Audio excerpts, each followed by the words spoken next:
माता पार्वती की जय। 16 सोमवार व्रत कथा। एक बार भगवान महादेव की मृत्यु लोक में भ्रमण करने की इच्छा हुई तो वह माता पार्वती के साथ भ्रमण करने पर निकले। भ्रमण करते करते वे विदर्भ देश की अमरावती नामक अति रमणीक नगरी में पहुँचे। अमरावती नगरी सभी तरह के सुखों से परिपूर्ण थी। वहाँ के राजा ने अति रमणीक शिव जी का मंदिर बनवाया था। उसमें भगवान महादेव पार्वती जी के साथ पहुँचे। वहाँ माता पार्वती भगवान शंकर जी से बोली, हे प्रभु, आज हम दोनों चौसर खेलेंगे। शिव जी ने माता पार्वती की बात को मान लिया और चौसर खेलने लगे। माता पार्वती जी ने मंदिर के पुजारी से पूछा, हे पुजारी जी, आप बताइए इस खेल में हम दोनों में से किसकी जीत होगी। पुजारी जी ने बिना विचारे ही कह दिया कि भगवान महादेव जी की जीत होगी। थोड़ी ही देर में खेल समाप्त हो गया और पार्वती जी की जीत हुई। अब माता पार्वती ने पुजारी को झूठ बोलने के अपराध में श्राप देना चाहा। तब भगवान महादेव ने पार्वती जी को बहुत समझाया, लेकिन वो ना मानी। उन्होंने पुजारी को कोढ़ी होने का श्राप दे दिया। इस तरह पुजारी बहुत दुखी रहने लगा। इस प्रकार कष्ट भोगते हुए कई दिन बीत गए। एक दिन स्वर्गलोक की अप्सराएं शिव जी की पूजा करने के लिए उसी मंदिर में आईं और उन्होंने पुजारी के कोढ़ के कष्ट को देखकर बड़े दया भाव से उनसे यह रोग होने का कारण पूछा। पुजारी ने निसंकोच सारी बात उन्हें बता दी। तब वे अप्सराएं बोली, हे पुजारी जी, तुम अधिक दुखी मत हो। भगवान शिव जी तुम्हारे कष्टों को दूर कर देंगे। तुम भक्ति भाव से 16 सोमवार का व्रत किया करो। पुजारी ने अप्सराओं से 16 सोमवार के व्रत की विधि पूछी। अप्सराओं ने बताया कि जिस दिन सोमवार हो उस दिन भक्ति के साथ व्रत करो और स्वच्छ वस्त्र पहनकर आधा सेर गेहूं का आटा लो और उसकी बाटी बनाकर गुड़ व घी मिलाकर चूरमा बनाओ। अब उसके 3 भाग करो। फिर घी, गुड़, धूप, दीप, पुंगी फल, बेलपत्र, जनेऊ, जोड़ा, चंदन, अक्षत, पुष्पादि के द्वारा प्रदोष काल में भगवान शंकर जी की विधि पूर्वक पूजा करो। पूजा करने के पश्चात तीनों भागों में से एक भाग शिव जी को अर्पण करो और बाकी 2 भाग को शिव जी के प्रसाद के रूप में उपस्थित जनों में बांट दो और फिर स्वयं भी प्रसाद ग्रहण करो। इस विधि से 16 सोमवार व्रत करो। फिर 17वें सोमवार के दिन पाव सेर गेहूं के आटे की बाटी बनाकर और उसमें घी तथा गुड़ मिलाकर चूरमा बनाओ और शिव जी को भोग लगाकर उपस्थित भक्तों में बांट दो।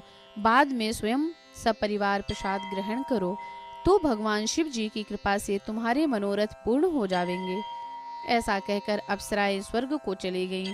ब्राह्मण ने यथाविधि 16 सोमवार का व्रत किया तथा भगवान शिव जी की कृपा से कोढ़ से मुक्त होकर आनंद पूर्वक रहने लगा। कुछ दिन बाद जब पुनः भगवान शिव और माता पार्वती उस मंदिर में आई, तब ब्राह्मण को निरोग देखकर पार्वती जी ने ब्राह्मण से रोग मुक्त होने का उपाय पूछा तो ब्राह्मण ने 16 सोमवार व्रत के विषय में बता दिया। तब माता पार्वती जी ने अति प्रसन्न होकर ब्राह्मण से व्रत की विधि पूछी और फिर उसी विधि के अनुसार व्रत करना शुरू कर दिया। उन्होंने व्रत करते हुए यह कामना की कि उनका पुत्र स्वामी कार्तिकेय उनके पास वापस लौट आए। व्रत करने के बाद उनकी मनोकामना पूर्ण हुई और उनके रूठे हुए पुत्र स्वामी कार्तिकेय स्वयं माता के आज्ञाकारी हुए।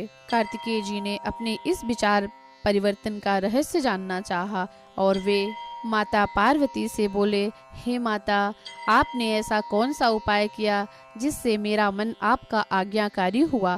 तब पार्वती जी ने कहा कि उन्होंने 16 सोमवार के व्रत किए थे। स्वामी कार्तिकेय जी बोले, मैं भी इस व्रत को करूंगा क्योंकि मेरा प्रिय मित्र ब्राह्मण बहुत दुखी मन से परदेश गया है। मुझे उससे मिलने की बहुत इच्छा हो रही है। कार्तिकेय जी ने भी यह व्रत किया और उन्हें उनका प्रिय मित्र मिल गया। उस मित्र ने उनसे इस मिलन का रहस्य पूछा तो कार्तिकेय जी बोले, हे मित्र, मैंने तुमसे मिलने की इच्छा से 16 सोमवार का व्रत किया था। अब ब्राह्मण मित्र को भी अपने विवाह की इच्छा हुई। स्वामी कार्तिकेय से व्रत की विधि पूछकर उसने यथाविधि व्रत किया। व्रत के प्रभाव से जब वह किसी काम के संबंध में विदेश गया तो वहाँ के राजा की लड़की का स्वयंवर था। राजा ने शर्त रखी थी कि जिस राजकुमार के गले में उसकी हथनी माला डालेगी वह उसी के साथ अपनी प्यारी पुत्री का विवाह कर देगा। भगवान शिव की कृपा से ब्राह्मण भी स्वयंवर देखने की इच्छा से राजसभा में एक ओर बैठा था। नियत समय पर पूरी तरह सजी हुई हथनी आई और उसने उस ब्राह्मण के गले में माला डाल दी। राजा के शर्त के अनुसार बड़ी धूमधाम से राजकुमारी का विवाह उस सुंदर ब्राह्मण के साथ कर दिया गया। राजा ने ब्राह्मण को बहुत साधन और सम्मान देकर संतुष्ट किया। ब्राह्मण सुंदर राजकुमारी के साथ सुख के साथ जीवन व्यतीत करने लगा। एक दिन राजकुमारी ने अपने पति से पूछा, हे प्राणनाथ, आपने ऐसा कौन सा पुण्य किया था जिसके प्रभाव से उस हथिनी ने सारे राजकुमारों को छोड़कर आपके गले में माला डाली थी? ब्राह्मण ने कहा, हे प्रिय, मैंने अपने मित्र कार्तिकेय जी के कथनानुसार 16 सोमवार का व्रत किया था, जिसके प्रभाव से मुझे तुम जैसी रूपवती पत्नी मिली है। व्रत की महिमा को सुनकर राजकुमारी ने भी पुत्र की कामना से व्रत किया। शिव जी की कृपा से उसे एक अति सुंदर, सुशील, धर्मात्मा और विद्वान पुत्र पैदा हुआ। माता पिता दोनों उस देव पुत्र को पाकर अति प्रसन्न हुए और उनका लालन पालन करने लगे।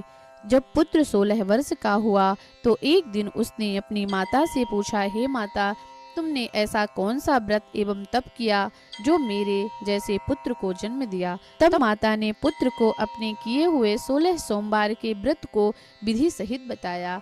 पुत्र ने ऐसे सरल और सब तरह की मनोकामना पूर्ण करने वाले व्रत को सुना तो वह भी राज्याधिकार पाने की इच्छा से हर सोमवार को यथाविधि व्रत करने लगा।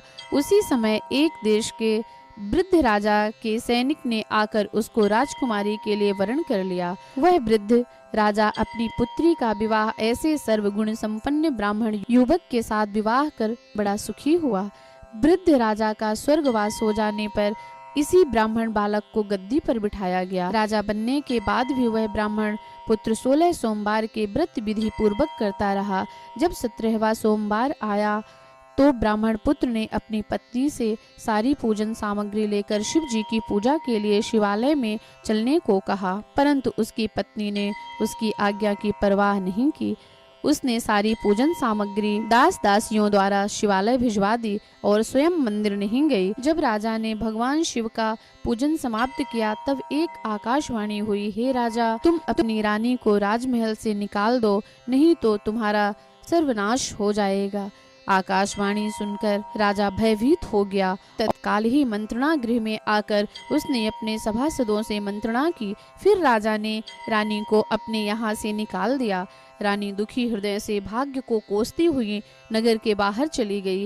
रास्ते में एक बुढ़िया सूत कर बेचने को ले जा रही थी। सूत का गट्ठा भारी होने की वजह से बुढ़िया उसे उठा नहीं पा रही थी। बुढ़िया ने रानी से वह गट्ठा उठाकर चलने को कहा। रानी ने बुढ़िया के सिर से सूत की गठरी उतार कर अपने सिर पर रख ली। थोड़ी ही देर बाद बहुत तेज आंधी आई और बुढ़िया का सूत पोटली सहित उड़ गया।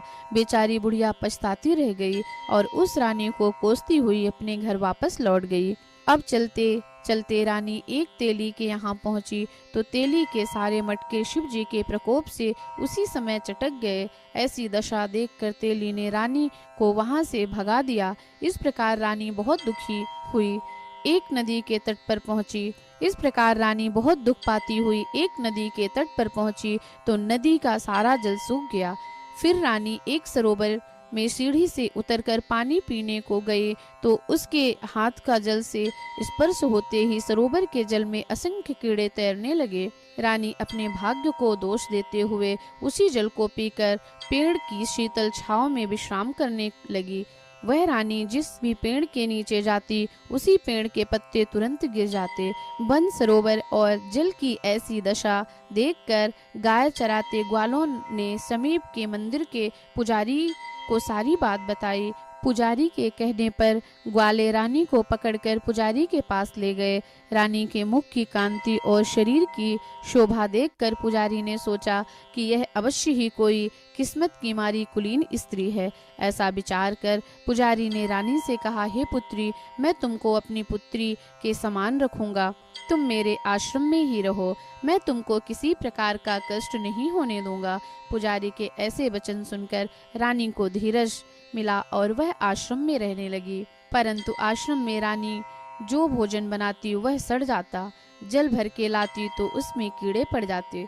अब तो पुजारी भी बहुत दुखी हुए। उन्होंने रानी से पूछा, हे बेटी, तुम्हारे ऊपर कौन से देवता का कोप है जिससे तुम्हारी ऐसी दशा हुई है? पुजारी की बात सुनकर रानी ने भगवान शिव के पूजन का बहिष्कार करने की सारी कथा सुनाई। तो पुजारी ने रानी से कहा, हे देवी, तुम सारे मनोरथों को पूर्ण करने वाले 16 सोमवार व्रत को करो, उसके प्रभाव से तुम अपने कष्ट से मुक्ति पा सकोगी। पुजारी की बात सुनकर रानी ने 16 सोमवार व्रत को विधिवत संपन्न किया और 17वें सोमवार के व्रत का उद्यापन किया। व्रत के प्रभाव से राजा के हृदय में विचार आया कि रानी को गए बहुत समय व्यतीत हो गया, वह ना जाने कहां-कहां भटक रही होगी, उसे ढूंढकर वापस लाना चाहिए। यह सोचकर राजा ने रानी की तलाश में चारों दिशाओं में दूत भेजे। वे दूत रानी को ढूंढते हुए पुजारी के आश्रम में पहुंचे। वहां रानी को पाकर उन्होंने पुजारी से रानी को भेजने को कहा, परंतु पुजारी ने उनसे मना कर दिया। तब दूत चुपचाप लौट गए और आकर महाराज के सम्मुख रानी का पता बतलाया। रानी का पता पाकर राजा स्वयं पुजारी के आश्रम में गए और पुजारी से आदर पूर्वक बोले, हे महाराज, जो देवी आपके आश्रम में रहती है वह मेरी पत्नी है। शिव जी के कोप के कारण मैंने उनका त्याग किया था। अब उन पर शिव जी का प्रकोप शांत हो गया है, इसीलिए मैं उन्हें लेने आया हूँ। आप उनको मेरे साथ जाने की आज्ञा दीजिए। पुजारी ने राजा के वचन को सत्य जानकर रानी को राजा के साथ विदा किया। रानी खुशी खुशी राजा के साथ महल में आई। नगर में अनेक प्रकार के बाजे बजने लगे। नगरवासियों ने पूरे नगर को तोरण बंधनवारों से नाना प्रकार से सजाया। घर घर में मंगल गान होने लगे। राजा ने अनेक तरह से ब्राह्मणों को दान दिया। राजा ने अनेक तरह से ब्राह्मणों को दान देकर संतुष्ट किया। याचकों को अन्न, वस्त्र, धन आदि दिया। इस प्रकार राजा शिव जी की कृपा का पात्र हुआ और अपनी राजधानी में रानी के साथ सुख पूर्वक रहने लगा। भगवान शिव जी की कृपा से उसे एक सुंदर पुत्र हुआ। विधिवत शिव पूजन करते हुए इस लोक में अनेकानेक सुखों को भोगने के बाद वे दोनों शिव धाम को पधारे। इस प्रकार जो मनुष्य मनसा वाचा कर्मणा भक्ति सहित 16 सोमवार का व्रत पूजन करता है, वह इस लोक में सारे सुखों को भोगकर अंत में शिव धाम को प्राप्त होता है। यह व्रत समस्त मनोकामनाओं को पूर्ण करने वाला व्रत है। बोलो शंकर भगवान की जय, माता पार्वती की जय। 16 सोमवार व्रत कथा संपूर्णम।